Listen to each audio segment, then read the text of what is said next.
The Deadly Spawn is a 1983 American science fiction horror film, directed by Douglas McEwan, and is another film trying to cash in on the immense success of Ridley Scott's Alien franchise, except this time, it's on Earth.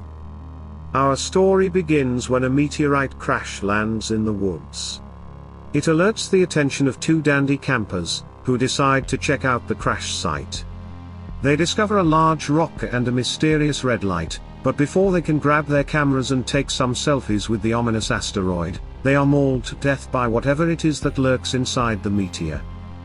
Next, we see a right couple of sleepy heads, as they wake up in time for a road trip. Just look at the state of that wallpaper, truly hideous. It's absolutely pissing it down outside, and the hot water is on the brink, so Daddy chucks on his rubber booties and investigates the basement. Once down there, he realizes the basement is a proper mess. The floor is soaking wet, but of course it is. What knobhead leaves a window open in this kind of weather? There's an odd smell in the dank cellar, but that is the least of Daddy's problems. Blood trickles down the drain, and before he can see what's happening, he is attacked and devoured by something nasty. Now it's Mummy's turn to venture down into the dangerous basement, but not before she feeds the cat and has a ciggy. She sees Daddy's blood splattered up the walls, and instead of freaking out and going to get help, delves deeper into the dark stinky bowels of the boiler room. This is when we see the monster in all its glory. It's big and sweaty, and by the looks of it, a proper hungry bugger. Mummy tries to swat the slithering behemoth away, but it's no use, and it literally chews her face off. Meanwhile, we are introduced to the slain couple's two sons. Pete is a science nerd, who decides the rainy weather is the perfect excuse to get some buddies round for a nerdy study date.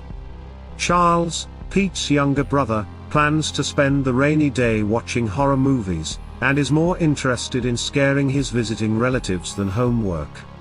Good on ya, Charles. Unbeknownst to Pete and Charles, their parents are lying in a pile of bloody bits in the basement, but they assume their parents have already left for their road trip. Looking after the boys is Aunt Millie, who is dull as dishwater, and Uncle Herb, a psychologist who is eager to learn more about Charles's fascination with the macabre. When an electrician arrives to sort out the knackered circuit breaker in the basement, Charles dons a mask and goes down to scare him. He soon discovers the basement is infested with dozens of slug-like creatures, and stumbles upon the big toothy bastard, as well as the remains of the electrician, and his mother's head. This scene is genuinely horrific, but instead of running away, Charles stands there in shock, and quickly realizes that the eyeless organism is attracted to sound. So there we have it. A massive man-eating alien with more heads and teeth than you can shake a stick at. A bunch of geeky teenagers trying to do their homework. And a sci-fi loving kid who is smarter than all of the characters in this movie combined. Will the slug-like entity, and its deadly spawn, escape the house and chow down on everything that moves? Will Pete have time to pork Ellen before they suffer the same fate as his parents? Nope. There she goes. Straight out the window. And why don't they all just leave the house? It's only a bit of rain, for God's sake. The Deadly Spawn is a tremendously gory, and somewhat depressing, home invasion movie, that at times is unpredictable and doesn't fail to entertain. As the spawns start to take over the house, and ultimately tear it to shreds, the plot focuses on how its occupants can work together to end its bloodthirsty tirade.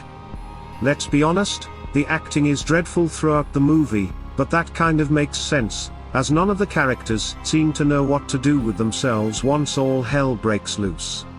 Take Charles for instance. I get that he's shocked after finding the creature and his dead mother, but why didn't he grab his family, and get out of there? That would have saved everyone. Even poor Uncle Herb. As for special effects, I thought the mother creature actually looked pretty damn good, especially when you consider it's a rubber puppet, controlled by wires. And the scene where the curious teens cautiously dissect one of the dead critters did look realistic, once they cut through its obviously rubber exterior. That brings me on to one of the standout scenes, when Aunt Millie invites her cronies round for lunch. It's basically some middle-aged women swooning over a Scotch egg with a moustache, bookended with a cacophony of banal chit-chat. But the fun begins when one of the squirmy wormy boys climbs into the salsa verde, and unintentionally invites himself to lunch, in the most hilariously gross way. Of course, the ladies are too polite to tell Millie that her green sauce is complete dog shit, but that is the least of their worries, as the extraterrestrial wrigglers crash the party.